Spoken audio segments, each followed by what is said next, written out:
Hi, I'm Nisha DeGaring, host of Good Things Utah, and I've been a longtime supporter of Todd's Belief Cast.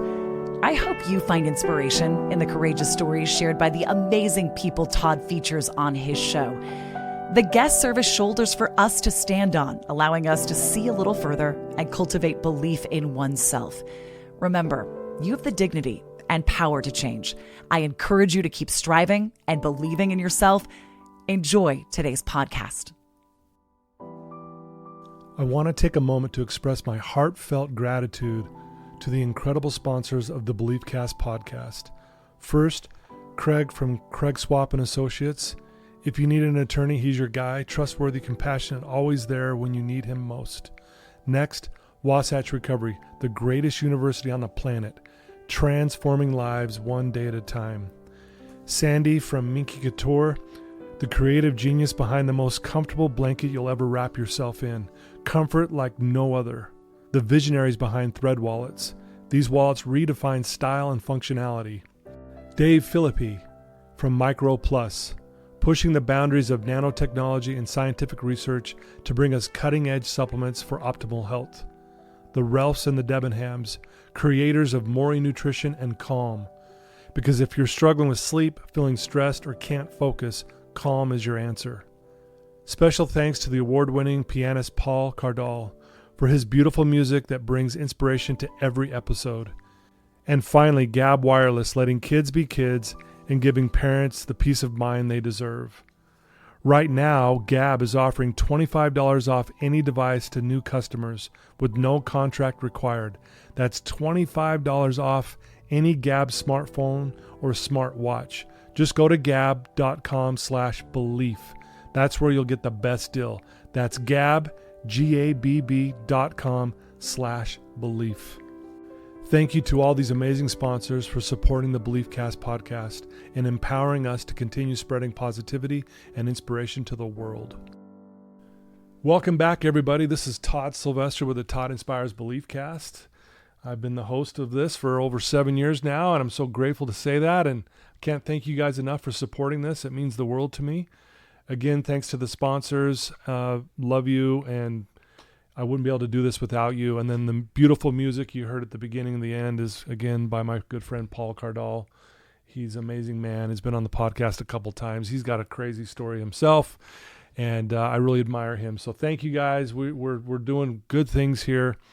The guests that I bring on have been fantastic, and today's going to be no different. Today, we're joined with Chris Yadon. Chris, thanks for being here. Hey, so good to be here. Yeah, so excited, guys. And we're going to talk about a very serious subject with Chris. A little background on Chris. He is the Executive Director at Saprea.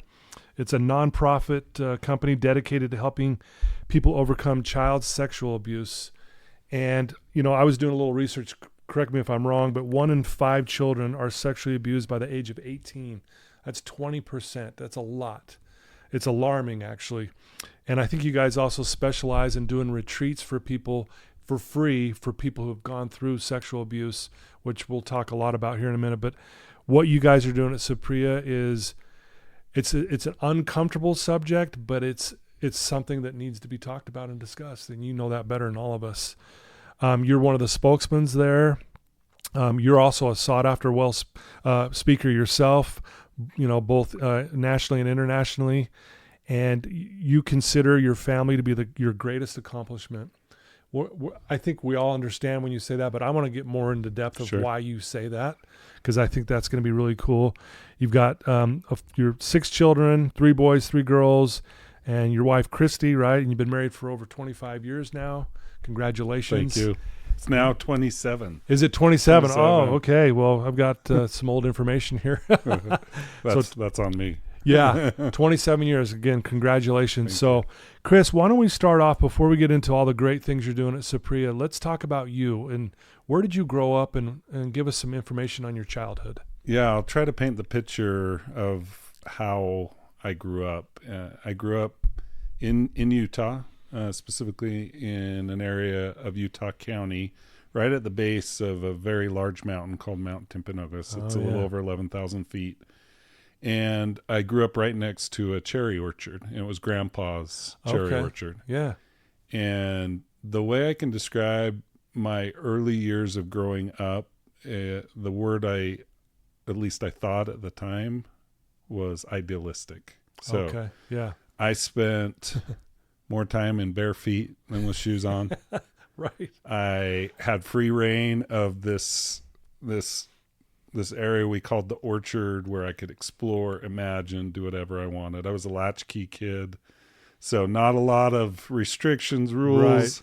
Right. I had free reign. Yeah. And for a lot of people, if you can imagine that picturesque scene, and that type of freedom and that type of curiosity and creativity, it was an amazing way to grow up. Yeah, I can imagine. Yeah, as I came into my adult years, though, some of that started crumbling, right? And this is where the real story comes out. So in my adult years, I knew things were rough growing up at home, and there were challenges in our family.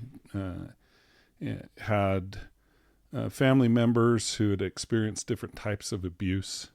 Okay. For various reasons, I came out, quote unquote, unscathed, meaning I wasn't directly abused in any way. Okay. But as an adult, I definitely didn't come out unscathed. So, okay. And I think this really gets to the heart of my story. So this idealistic view of my upbringing into my young adult years and adult years started crumbling as I realized that, hey, what was going on at home and around home wasn't great. Yeah. And that resulted in me questioning a lot of things about what I thought, right, and how I perceived things. As time went on, my wife kept saying things to me. She kept dropping little nuggets like, I'm not sure you're actually feeling emotion. I'm not sure that you're experiencing normal emotions. Interesting. Yeah. And it didn't even make sense to me because I wasn't purposely suppressing emotions or experiences. But I remember a very poignant moment. I was really close to my grandfather. He was the one that had the orchard. The cherry orchard, yeah. And in my 20s, he passed away.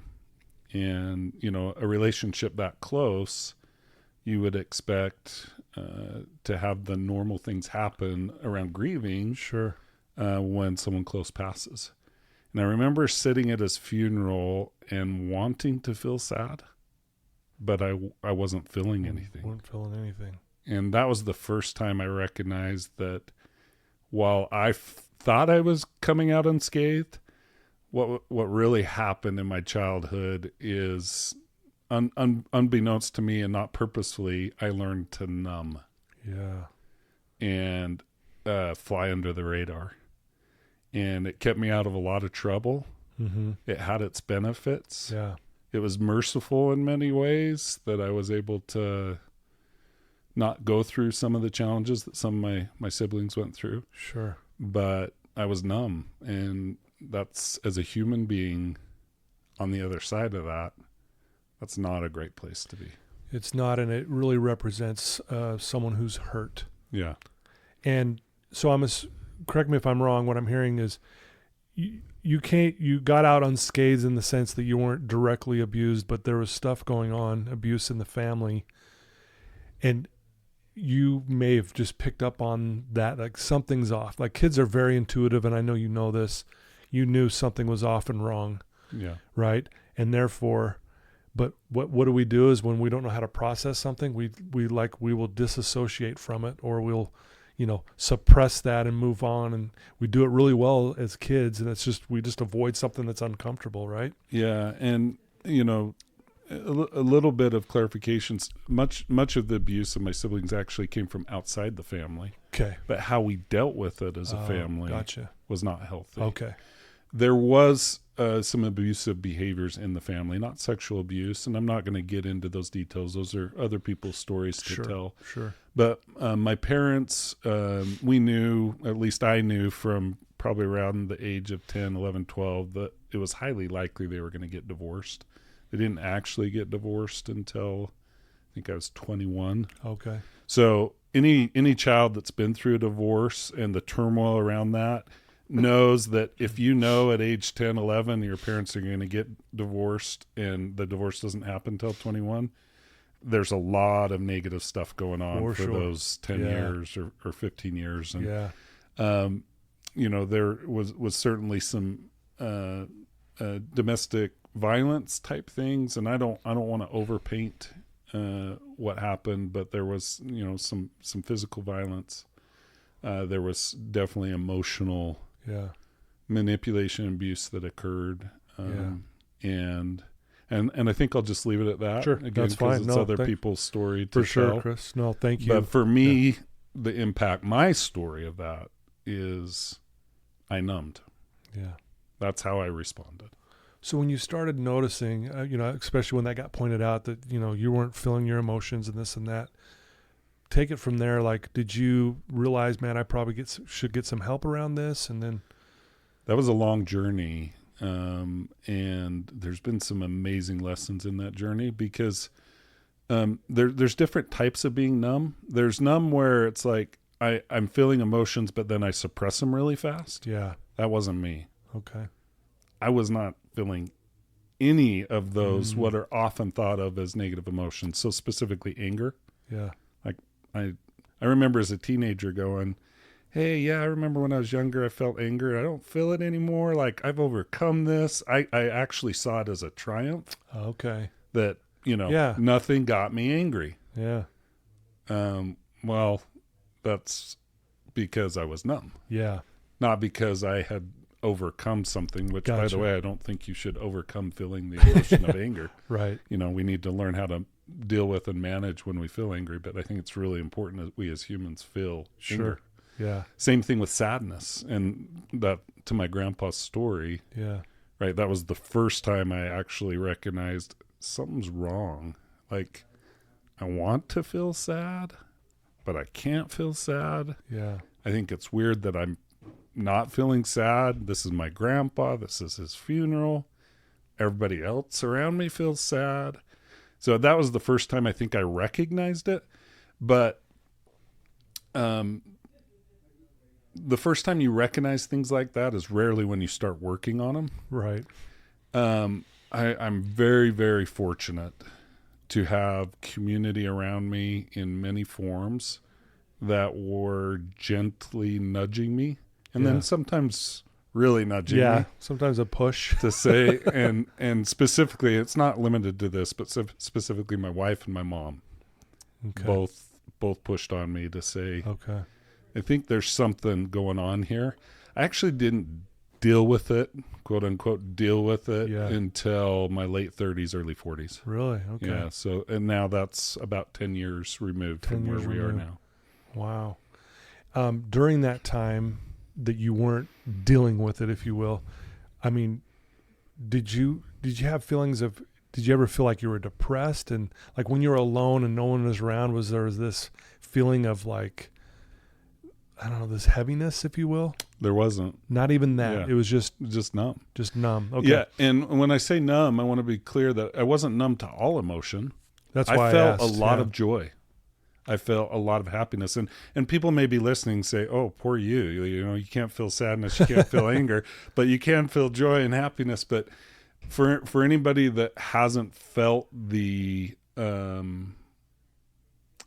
full gamut of emotions, and then later you feel everything, you realize how, in many ways, you're not fully human. You're not fully living if you can't experience the breadth of emotions and even experience what we might think of as competing emotions simultaneously. Yeah. And so, I felt a lot of positive things. And actually, there were a lot of benefits of me not feeling those emotions. I'll just give you one example. Yeah, please. it really helped me excel in my career. I was in management from a very young age, like college age. I've been in management my whole career, executive management most of my career. And one of the number one things that people that have worked with me say is your stability is safe to me. Wow. So that stability came in that nothing would rile me up. Like something was going wrong in the business. It's okay. We'll figure it out. Yeah. I'm not going to get angry. Those quote unquote negative emotions. And I need to come up with a better term because I don't like the word negative because they're not negative. Yeah. But what we sometimes perceive as maybe difficult or hard emotions didn't surface. And in the workplace, that created a lot of safety for my teams. And it served me well. And people would say, you're really, really stable. And I love that. Yeah. Wow.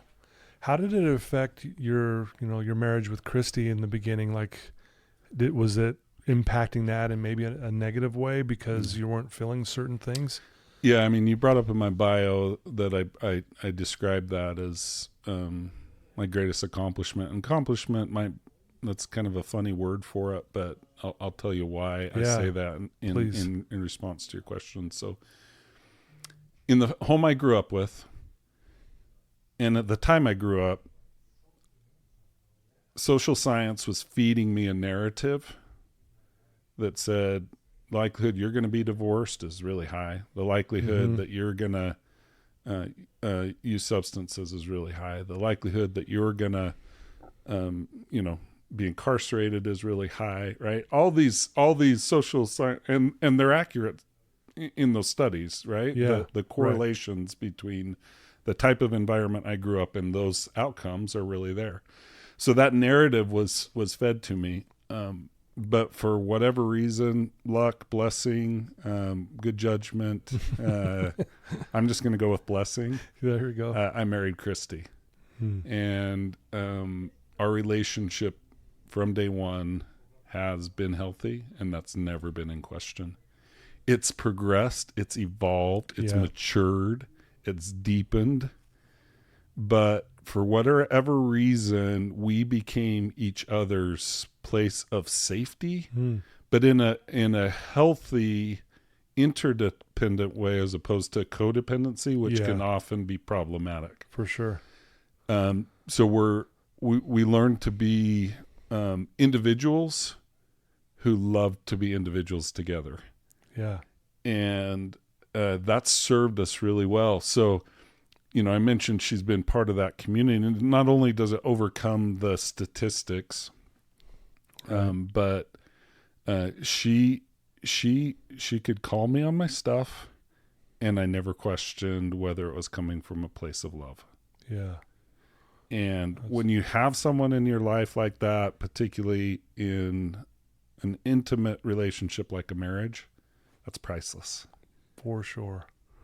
Yeah. Wow. What a, I mean, I guess if you look at the statistics, how blessed you are and her. Yeah. Yeah. How has it helped you, how's it helped you parent, I guess, with your own children? That'd be interesting to understand what that looks like. So here's kind of a little bit of the opposite story where my stuff as a childhood did come up, right, in parenting. And my kids get mad at me a little bit when I talk about this, but I'm just speaking from my point of view. Sure. Right. I like I shared, I didn't get angry, right? I didn't feel anger. The first time that started to shift was actually with my oldest child, when there were certain things that he did, and now they make sense to me because they have everything to do with my growing up. Okay. There are certain things he did that triggered anger in me, and I was really immature in dealing with that emotion because I hadn't really experienced it since I was a young kid. Right. So it was like I was a young teenager experiencing anger for the first time. Yeah. Right? And fortunately, I didn't exhibit outward behaviors that were really, really problematic. I mean, I would get after them and I'd get stern with them. They describe my anger as I give them faces or looks, right? Right. So it wasn't like angry outbursts where I'm throwing everything around the house or domestic violence. None of that happened. Right. But what did happen is they were so used to me being calm that even the stern face was very alarming to them. Right. Even if I slightly elevated my voice, they're like, we're going to die. Yeah. What's up, Dad? Wow. Yeah. Right. So that was the first time Okay. that I also reckon, and they'd get us into my grandpa's experience. And it took me a couple years to really acknowledge it, but that was the first time I was like, anger doesn't show up, but the little spots it is showing up, I feel very out of control. Okay. Right. So, that caused me to start working on some stuff as well. So yeah, I mean, there's some impacts there. I don't know that they're severe. I don't think my kids would say they were traumatic to them. I don't think they were traumatic. Yeah. But inside me, I was like, this isn't good. Yeah. Gotcha. So about 10 years ago, you said you really started to go, I'm going to do some work in this area. Yeah. What did that look like? Yeah. For me, it was Okay. therapy and a lot of informal therapy with Christy, my wife. Okay. Right. Yeah. So, sometimes the best therapy is having a conversation with your wife. Yeah. Right. Yeah. And, I was fortunate. I didn't have to be involved in long, drawn out therapy to get the things to surface that I needed to surface. It took about 6 months of work. So, I know it takes a lot of people, and it's okay that it takes a lot of people a lot longer. It took me about 6 months of actual therapy work to really dig into my childhood and reframe some of those cognitive distortions that had developed. Yeah. It's cognitive behavioral therapy specifically, and that worked for me. Yeah. But along with that were regular and constant conversations with Christy, and a lot of grace and patience from my family. My oldest daughter, she's my second oldest child. She's now 24. Let's see, she would have been about that time, mid-teenage years. This is kind of funny. She's like, Mom, what's going on with Dad? He's acting like a teenager. Right? Yeah. So my family got to see some of that coming out, Oh, right? good. And I had to basically go back and start where I left off whenever it was I numbed, and learn to mature in those particular emotions. Right. And back to the safety of Christy being my safe place. She just allowed me to express and talk and describe what was going on. And that, combined with my therapy, helped me get out, reframe, and then start maturing emotionally in some of those areas that had been missed. Yeah. Increasing the emotional intelligence. Yeah. Right. Yeah. No, it's, and that's a really good message for all of us, is that, getting help like that, whether it's someone you're really close to, like you even said it in the beginning, you felt really safe with her, and vice versa. She feels safe with you. I mean, how cool is that when you have a relationship in the sense where you just, even if you just had that, I just feel safe with this person. I love that you said that and how important that's been for you. But then also, there's no shame at all to go out and get help from someone like a therapist or a counselor or what have you. So I actually really respect that you're always trying to improve. I mean, even though it took you a minute to get there, I really respect that you've done that. Yeah, thank you. Yeah. And again, like you said, you consider your family your greatest accomplishment. I mean, because I would imagine that's your priority. Yeah. In your mind, right? Yeah, no doubt it's a priority, but all the narratives that were fed to me by social science growing up and in college have not come to pass for my family. And that's not to shine a light on my family. I just feel blessed. Yeah. like I said, Yeah. I'm not going to point to it and say, yeah, that's my doing. I just feel blessed, particularly with Christy. She's the oldest child, and she has her own story and things, but we Yeah. both came into our marriage saying there are great things from our family. We're going to take those and run with them. And there are not great things from our families we grew up from. We're going to learn from them and let them go. Let them go. Yeah. I love that. And that was our attitude from day one. Yeah. And it's helped us buck the trend. Yeah. So that's why, again, accomplishment's kind of a weird word when you talk about family, but I'm not sure what other word to use. Yeah. It's what I'm most proud of Sure. in my life. I like it, actually. Yeah. Having a strong knit family takes work. It does. A lot of work. It does, and that's probably why it feels like an accomplishment. Yeah. Because you're putting in work. I know you're a man of faith. If you don't mind me asking, how has that played a role in all of this for you? Yeah. So I believe personally, and even in my professional work, though we're not a faith-based organization, we believe strongly that individual faith plays a role in healing. Mm-hmm. Yeah. And we should draw on our belief systems. Whatever those look like, whatever they may be, religious, non-religious, we need to draw on those core belief systems to help us heal and to help us move forward, to help us become stronger. So for me, I was like, in my faith, I was put in a position as a young adult where I had to make a decision. My family was involved in our in our religious faith, and I grew up in that environment. But there was some inconsistencies between that faith and our lived experiences. Okay. Right? Yeah. So I made a decision as a young adult, kind of like I referenced before, that hey, there were certain things I was gonna take from my family and run with, and certain things I was going to leave behind. I made a pivot. And for me, it was while serving a Latter-day Saint mission where I made that pivot. Okay. Where I said, I'm going to be all in on my faith. Wow. And it's interesting, going back to my mom, she didn't like that change. Really? Well, that's not fair. I should say that differently. Okay. She loved aspects of that change, but there were parts of the old Chris, as she would say it, that she missed. Okay. And even to her recent passing, she would still Really? say that. But for me, I had to make that type of pivot to leave the old Chris behind. Sure. It had to be a stark change, and my faith was a critical part of that. I've been able to serve in a lot of leadership responsibilities in my faith. Yeah.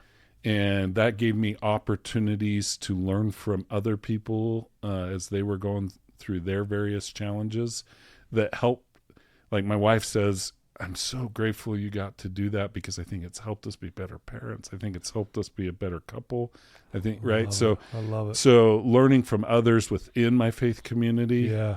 and similar to my family, letting go of things I think that are unhealthy and grabbing onto things that I think are healthy and using them to do it. And then my personal relationship with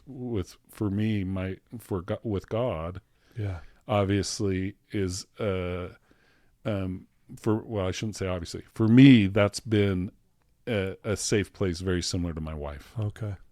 It's always been a safe place for me, Yeah. that personal relationship with God. And I know it's not for everybody. That can be challenging for many. So that's why I wanted to reframe that. No, I appreciate that. And thanks for sharing that. It's really well said.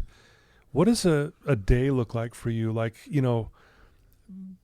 taking care of you, like, making sure you're, spiritually, emotionally, mentally, physically, if you will, like where you need to be. Do you have like a certain routine? Would you mind? Let's talk about that. I have a morning routine, and the order of these things sometimes flip a little bit depending on the day, but all of these things happen in my morning routine. So I'll spend some time, what I refer to as gospel study, and that's studying faith-related materials, most often scriptures of some sort, or thoughts and teachings from other faith leaders. So I'll spend some time doing that. That helps ground me. I pray. That helps ground me. Nice. I do some physical exercise 5 days of the week. I'm a 5-day-a-week exerciser. Nice. You look fit. Well, I don't know that I'm fit. That's actually You look fit. something I've worked on. I've got a ways to go. Yeah, still. right. But that's a consistent part of my day and has been for 20 some odd years. Wow. I do some breathing exercises, most often in a steam room. That's my place. I can connect in and shut out the world and focus on the present moment. Nice. So I do those breathing exercises and, I'm a routine guy when it comes to food. So I eat the same thing most days in the morning and then I'm onto my day. Onto your day. Wow. I've heard it said, and you probably have heard this before, but if you win the first hour of the day, you win the day. Yeah. If you lose the first hour, you spend the rest of the day looking for it. Yep. So I'm a big believer of that as well. It's a big part of my recovery. It's a big part of my life. I call it my morning meds. There you go. Right? I got to get my morning meds in. Yeah. I got to do my morning routine, and I'm pretty faithful in that as well. And so I appreciate you sharing that because I think those are important. Yeah. I think routines matter for, I won't say for everybody. Everybody's different, but for most people, I think routines matter. Yeah, I love it.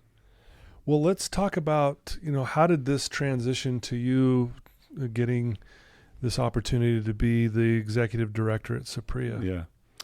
So my career's been interesting. I mentioned earlier I'd been placed in management even during my college years and in my 20s started into my executive management roles. So I spent most of my first half of my career in executive management roles in small startups, tech startups specifically. Yeah. One in healthcare and one boutique CRM. And I'm talking early stage, usually arrived when there was less than 10 people, maybe 15, and then grow it from there, right? That really early stage. Yeah. And that really became a sweet spot for me. I like to build. I'm not afraid of figuring things out. I'm not afraid of trying things. So one of those startups was with a great friend, Derek Maxfield, and he and his wife, Shalane, are the founders of Saprea. And they were having a discussion about who they wanted to start that charity for them or help them start that charity is maybe a better way to say it. And they tapped me on the shoulder. And it was an easy yes because it was just another startup. It was just in nonprofit. Yeah. And people ask me all the time, wow, how did you make that shift? It's, I think if you do nonprofit right, there are actually more similarities than differences with for-profits. Yeah. And so I took that approach and surrounded me with some solid nonprofit experts to help fill in the gaps. Yeah. And that led to us starting Saprea. It's almost 10 years. It'll be 10 years next month. So yeah, congratulations. Thank you. That's amazing. Yeah. So for those who don't know a lot about Saprea, explain what your mission is there and all, dealing with this really serious and uncomfortable subject for a lot of people is child sexual abuse. Yeah. So at Saprea, we liberate individuals in society from child sexual abuse and its lasting impacts. And everybody has a statement like that. I want to put some tangible meat around that statement. Yeah. So when we talk about liberating individuals, we specifically provide services for adults who experience sexual abuse as a child. Child sexual abuse, most of it goes unreported and isn't disclosed until adult years. For those that are reported, a lot of it gets swept under the rug. That's what happened in my family. Yeah. It got dealt with internally, didn't really get dealt with the way it needed to. Mm-hmm. And that causes a lot of challenges for the survivor. Yeah. Either way, whether they don't disclose it or it gets disclosed but not dealt with. And the result, the most common outcome of that is a diagnosis of post-traumatic stress. Yep. When childhood trauma goes unresolved, the result is post-traumatic stress. And what we know about post-traumatic stress is it's like this little challenge that keeps drops into a bucket. Mm-hmm. and eventually that little challenge becomes really big and then really big. Yeah. The experience of the abuse itself is horrific enough, but the post-traumatic stress from the abuse is infinitely worse for most survivors. And it takes a significant toll on their families, their children, their workplace, their their personal experiences. So because of that, most survivors have never gotten help. And when they do start seeking help, it's midlife. Yeah. Because that's when it's taken enough of its toll. It's starting to really show. That they can't ignore it anymore. Yeah. And there's virtually no services for that scenario. Almost all the services in the sexual violence space are the crisis services right after the trauma happened. And those services are critical. Right. But we said, no, we need to fill this other gap. Yeah. Right. And it shows up a lot of different ways. It shows up, and there's a lot of corollaries. It shows up as suicide. It shows up as substance use. It shows up as eating disorders. It shows up as mental health diagnoses. It shows up as incarceration. Yeah. When you look at the correlation, the statistics, let's just take incarceration, for example. The two major studies around it, 166% and 172% of women who are incarcerated experience child sexual abuse. When corollaries are that high, we can't say it caused their incarceration, but when they're that high, you also can't ignore it. Yeah, exactly. And we have similar statistics for a lot of these other items. So we as a society are dealing with these secondary issues, which we need to. They shouldn't be ignored. Right. But if we really want to get to the roots, we need to go down and deal with the childhood trauma. It's not all sexual abuse. For some, it's physical abuse. Yeah. For me, it was witnessing some of this, right? Of people I loved. We've got to go deal with that childhood stuff if we really want to actually deal with the issue. Otherwise, the symptoms will just shift from one issue to another, right? Yeah. So that's how we help the individual. When we talk about society, we do it in two ways. We have prevention resources that are focused on parents and caregivers to help them learn how they can reduce the likelihood that their children will be sexually abused. Yeah. So. And not only understand the principles behind it, but be able to understand those principles well enough that as the tactics change of those that do harm to children, that they can adjust with those tactics. Okay. I'll just give you one quick example. Please, yeah. Right now, something that's surging is AI-generated sextortion. This didn't exist 12 months ago. Right. It existed, but it wasn't a big issue. Yeah, right. So parents that are parenting a teenage boy right now, he's the prime target for criminals, and these are organized criminal enterprises, to take a clothed picture of that boy.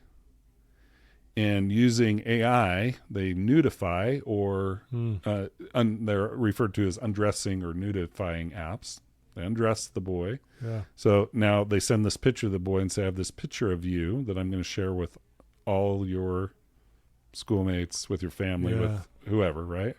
If you don't send me $200, additional pictures. Wow. If they're local, meet me for sexual favors, right? So this is an example. It's like I have to understand as a parent the principles behind prevention to know when this tactic comes up, how do I deal with that? Yeah. Right. And so our prevention resources really empower parents to be able to deal with those types of things that surface. Then the last thing is broad issue awareness. And this is where I spend a lot of my personal time. Yeah. I do a lot of media appearances, speaking, coalition work to help change the narrative around child sexual abuse. It's still a taboo topic in our society. It's starting to surface. People are starting to talk about it more. Yeah. But it's still really uncomfortable for a lot of people to talk about. Sure. We have to change that. Yep. A lot of people believe it's an issue that happens, but they don't believe it happens in their immediate community. We got to change that. Yeah. And there's a good segment of our population that doesn't necessarily believe it's a preventable issue. We've got to change that narrative. So when we talk about issue awareness and liberating society, that's what we're talking about. Gotcha. Is Yeah. really helping shape the public dialogue around the issue itself and Yeah. helping it emerge out of the shadows. It's kind of like, 30 years ago, you would never tell anyone you're an alcoholic or a drug addict. And Yep. it was kind Very of the same, similar stigma. You don't do that. And luckily, thankfully for so many of us, it's more acceptable to talk about those issues. So that's ultimately what I'm hearing. You guys are trying to hey, we got to do the same thing. Yep. Because what is it when you talk about it, you start to know more, and when you know more, you do better. Yeah. Right. Something like that. And I agree with that. And so I love that you guys, sounds like, I've watched a few of your videos, by the way. Oh my gosh, I was crying yesterday watching this one where, and you probably know it better than I do, but it was showing these kids, and these beautiful kids, like Johnny's gonna do drugs by the time he's 17. Lisa's gonna, try to commit suicide 2 or 3 times over the next 3 years and have an eating disorder. And it was just so poignant. I was like, whoa. Yeah. Very well done. Thanks. But it also, this is the realities that we're looking at. Yeah. So thankfully that this is your mission and this is what you guys are trying to do. And do you feel like you're starting to see the fruits of your labors, if you will? I know, it takes time. It does. But a resounding yes, and something to realize, and substance use, you brought that up as a great example. There's no single organization or individual that changed that narrative. It was the collective work of many individuals and many organizations, which is why we engage so much in collaborative work and coalition work. Yeah. So there's been a monumental change in the last 10 years. I'm not going to take credit for it. I'm not going to have Saprea take credit for it. Right. We were part of that Part change. of it, yeah, sure. But what's happened, so you look at something like Me Too. Me Too wasn't exclusively focused on child sexual abuse, but it encompassed child sexual abuse. Big waves like that where it captures the public attention. We saw a stark change just from pre and post Me Too. I'll give you an example. I'd go into a corporation pre-Me Too and talk to corporate leaders about getting behind, supporting us. And they'd be like, oh my gosh, what you're doing is so important. And they'd literally whisper, right? Yeah. Hey. What you're doing is so important. But we can't bring that in the workplace. It's too sensitive, right? Coming out of Me Too, that narrative's changed too. They're like, it's like, I don't know how we're supposed to help. I don't even know how we're going to navigate this discussion, but we've got to be at the table. So that's an example. Yeah. Another example would be, 9-10 years ago, I'd tell people what I do for work, and you could just see it in the body language. Right. It's so uncomfortable. Yeah, whoa. And now I have that conversation. You still get that a little bit, but people are they ask questions. 10 years ago, people would be like, how do I get out of this conversation as fast as possible? Right. Today, it might still be uncomfortable, but there's a lot more curiosity around it. Yeah. Those are significant. They sound small, but they're actually significant signs of the shift that's happening. Gotcha. Wow. Yeah. I agree with you, because what we work with that here at Wasatch, where, most people coming in here, they have been abused sexually, and we don't avoid that at all here. Yep. We go right to the heart of it.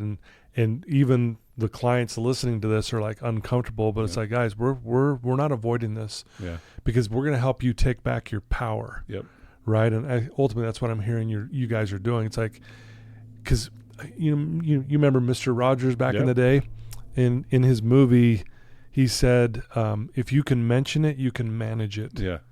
And just by talking about it, just that alone starts to put you in a position of power. Yep. Right? Yeah. Our Do you see that? therapists are big on naming it. Yep. As they say it, right? Yeah. Similar principle. Yeah, for sure. So describe more. I know you guys do retreats. If I understand, for most people, if not all people, it's free. Yeah. That's pretty amazing, first of all, Yeah. because I think that it's also probably a hindrance of people going, well, I'd love to go to that retreat, but it costs this. Yep. I can't afford that. So talk about your retreats, and what does that look like if someone was to sign up and say, I need help and I want to go experience one of these retreats that you guys do. Yeah, very generous donors that make that possible, right? They're not free, they're just free to our participants. Yeah, right. And that's an important difference. Sure. A lot of very generous donors that have clearly communicated to survivors that your healing is worth my time and worth my dollars. Wow, I love that. And by the way, that in and of itself actually is part of the healing process.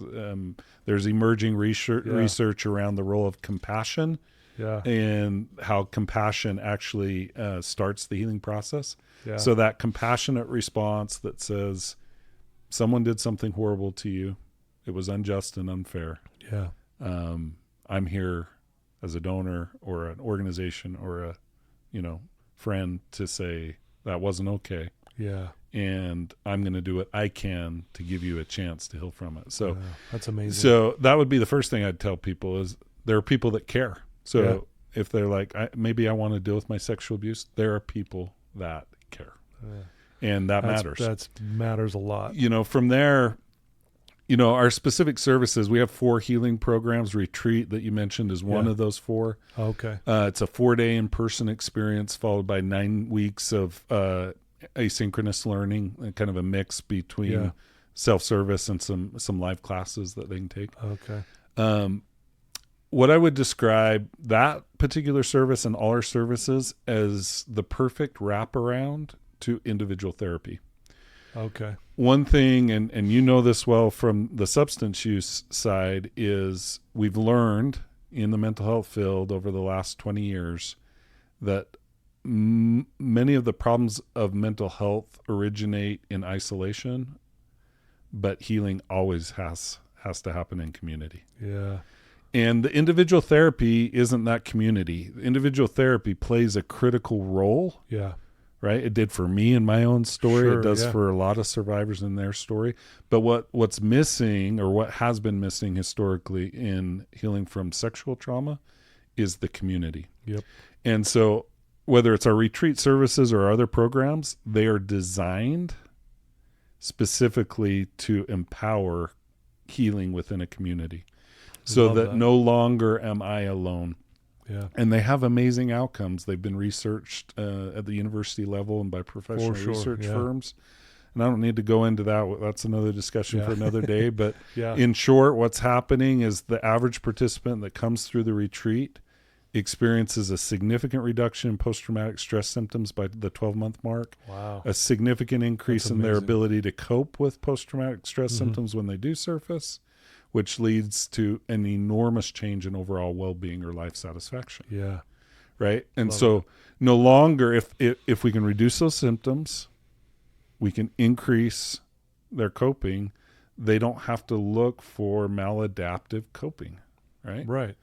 They're better equipped. So the way we view healing is about learning to manage the symptoms. Yep. It's not about eliminating the symptoms, even though we do have reduction in symptoms. Sure. Right?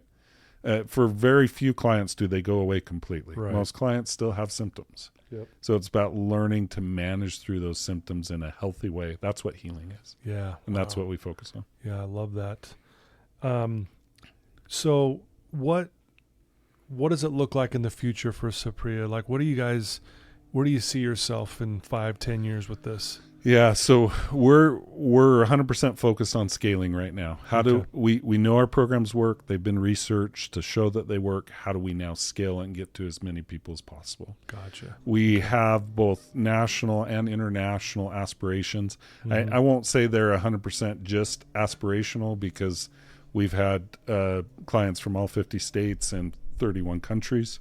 So we're already achieving some of that. But that's great. When you look at the number of people that have experienced sexual violence in this world and the dearth or lack of services available to them, we feel a lot of pressure, positive pressure, but pressure to get our services to as many people as we can. So we're looking heavily into how do we scale. Several of our programs are already scaling, and we've proven the scaling model. So now it's like, how do we fund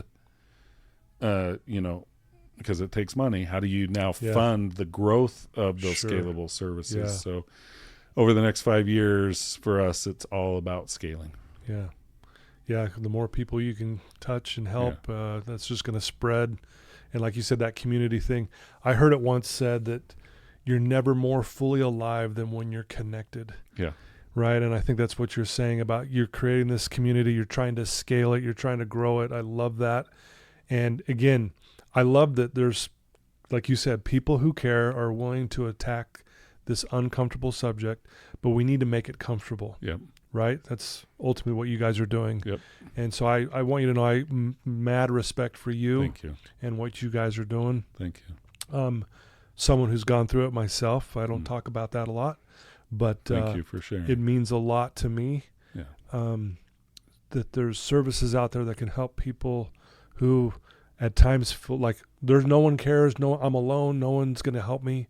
So that you guys do that, I can't say it enough. So thank you for doing what you're doing. You're welcome. And a little bit to your story. First of all, thank you for sharing even that little nugget of your story. Yeah. We're in the process right now of piloting our first men's healing programs. Historically, it's been for women only. And men, you talk about a dearth of services for women. It's exponentially worse for men. There's just, it's almost non-existent for male survivors. Absolutely. So that's part of our scaling. We've got to figure out how to get it to as many people as possible. So hopefully those pilots go well. Yeah, no, I love it. And I love that you're educating people. Here's what you can do, and here's what you can do to help protect your kids, especially with, I mean, it's alarming about this AI stuff. And I mean, talk about, you got to fortify your life. I mean, we've always known that, but man, more so now than probably ever. Yeah. And I love it going back to your family's your greatest accomplishment. And I think it probably feels good, though, at least you're doing your best to fortify that beautiful family of yours. Yeah. Thank you. If you'll indulge me, please. I'd like to maybe close a little bit with my personal story. Please. Yeah. This might get a little tender for me because it's fresh, but please. 6 weeks ago now, my mom passed. Yeah. And, anybody that's lost a parent knows what that is and what that feels like. Yeah. But something happened through that. To me, it was, so I'd known through various experiences that I had learned to feel again. Yeah. That I had overcome some of that numbness I talked about. But my mom's passing to me was the first big test. Yeah. So let me describe just for a second what happened there. Please. So as my mom passed, and contrasting again, I shared about my grandpa, right? That was at his funeral, his passing, that I first realized I was numb. So here I am, my mom passing, similar type of relationship, deep relationship with someone I love as much as anybody other than maybe my own immediate family, right? Yeah. And I felt deep, deep sadness. And at the same time felt this amazing gratitude and joy. Yeah. And I described it to my family this way. I'm like, there are two amazing things happening to me right now. The joy I felt was the fact that I was able to feel that deep sadness. I bet. Yeah. And the fact that I was not only able to feel it, but talk about it, acknowledge it, just let it be without having to do something with it, was for me like a bookend to my grandpa's funeral. Yeah. And I felt this deep, deep sense of gratitude. Not because my mom passed. I was sad that she passed. But deep gratitude that I was able to be fully human. Yeah. And sadness is not something to be feared. Anger is not something to be feared. Fear itself is not something to be feared. Yeah. They're really, really important to us being whole humans. Yeah. They need to be managed, not avoided. Yeah. They need to be experienced. We need to learn. I needed to learn. I shouldn't say we. I needed to learn to sit with them and just let them be. Yeah. And become comfortable with being uncomfortable. And that to me brought this amazing amount of joy. So it's recent, right? But for me, it felt like a victory moment in my own journey. Yep. That bookended my grandpa's passing and funeral. That said, the work you've put in matters. And it works. Yeah. And I can't tell you how amazing it is to feel fully human. Wow. Thank you for sharing that. Yeah. Beautiful. The two bookends, man. That's like beautiful, right? Yeah. You know, as I'm listening to your story, obviously, I'm a big believer that life happens for us. And I really believe you are so good at what you do now, meaning, you know, just, I know you're not perfect, but you do really well with your family. You're the spokesman for Saprea, and you're very passionate about what you do there. Yeah. I don't think that ever would even be possible had you not gone through what you've gone through. So I see that correlation as you're talking your story, and I'm over here going, man, this all happened for him, even though it was really difficult at times. And, you know, what do you think of that? I love how you phrased it, because I thought a lot about this, and it's a challenging thing to think about, because so let me draw on a survivor, for example. Yeah. Having served, we've served a little over 6,000 survivors. I haven't found one that says, I'm grateful that I was abused. Like, that was supposed to happen. Yeah. But I've heard time and time again, I'm grateful for the lessons that have come out of it. Yeah. And we're not very good at humans in sitting in that dissonance. We like to justify things. Yeah. We like to make sense of things. Like, oh, that abuse was supposed to happen because all these good things have come into my life as a result. So it must have been meant to be. Yeah. No, it wasn't meant to be. Being abused was not a good thing. So for me, like my experiences growing up, I can be grateful that they've worked for me. Yeah. I like that. And at the same time, hold on to the reality that, do I wish I had different experiences so I didn't numb? Yeah. Yeah. Those both can be true. For sure. Yeah. And we need to, as humans, allow them to be both to be true if we're going to allow them to work for us. Yeah. Love it. Right. Well said. So that's how I would. Well said. Thank you. Thank you. That's great insight. Thank you so much. Chris, if there's someone right now listening to your voice who is in that dark space in their life, maybe they've been sexually abused or whatever, for whatever reason they are lost and they're listening to you right now, what would you tell that person right now listening to you?